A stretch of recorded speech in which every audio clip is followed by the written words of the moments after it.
Imagine a world where chocolate didn't exist. Would we have had access to therapy that starts at 5 rupees? Or what would we gift our significant other every time we met them? What else would we get back for our countless rishtedars from all our travels? Chocolate is what keeps our world from falling apart. And to think, we were in the very real danger of chocolate as we know it of never being invented. Because chocolate was a drinking liquid for 90% of its history, and for the longest time a bitter brew. Imagine! In this episode, let's trace the origin of this god food. How did a bean become a beverage that became a bar?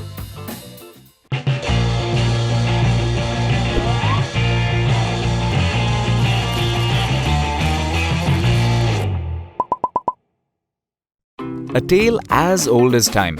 Cacao has been around for 3 or 4 millennia, basically been with humans since forever. Native to the Americas, it were the Mayans who finessed the art of drinking chocolate by creating a paste of cacao seeds, which was then mixed with water, cornmeal, and various spices to create a drink that was still bitter but nutritious. The beverage was revered by the Mayans and Aztecs. Chocolate itself was associated with the Aztec god Quetzalcoatl, who according to one legend was cast away by the other gods for sharing chocolate with humans. Fast forward to discovery of chocolate owing to the efforts of Christopher Columbus, who intercepted a trade ship with cacao beans on a journey to America. Enter chocolate in Spain in 1502.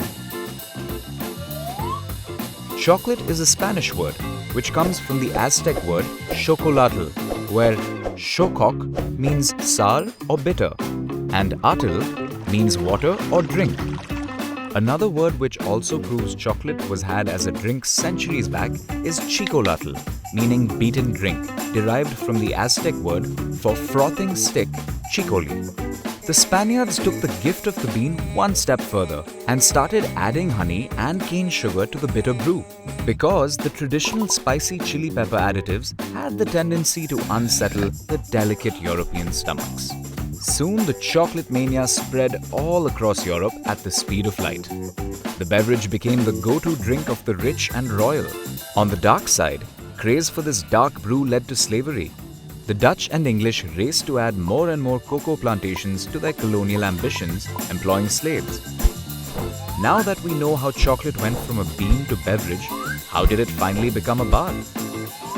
In 1828, a Dutch chemist found a way to make powdered chocolate by removing half the cacao butter from chocolate liquor. Drumroll please, solid chocolate as we know it.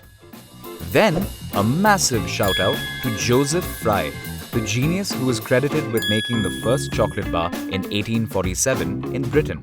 We're grateful for his existence every day. He whipped up a mix of cocoa powder and sugar, which was turned into a paste that was pressed and molded into a bar. In 1849 came the most iconic bar ever, the Cadbury's Chocolate Bar. John Cadbury and Joseph Fry eventually merged to become one of the greatest chocolate confectioners that we know today. In 1875, the first milk chocolate bar came through. Made by Henry Nestle and Daniel Peter, it was created by adding Nestle's condensed milk to the traditional chocolate recipe, which resulted in a creamier taste and smoother texture. Soon, we had milk chocolate, dark chocolate, white chocolate and gazillion permutations and combinations of delicious fillings. And now, the world of chocolate has yet another innovation, pink chocolate. Made from ruby chocolate beans, this chocolate is pink in color, no colors added. It is also a whole new flavor. Not your milky sweet, but a light fruity berry flavor. So, every time you're around an aisle full of chocolates and you do a secret bow down to our ancestors, here's what you can do to show real gratitude. Turn eco-conscious. Because global warming is threatening the existence of cocoa trees which already grow in really hot climates. Let's face it, until Musk figures a way to travel hop to other planets, we've only got this one chocolate planet.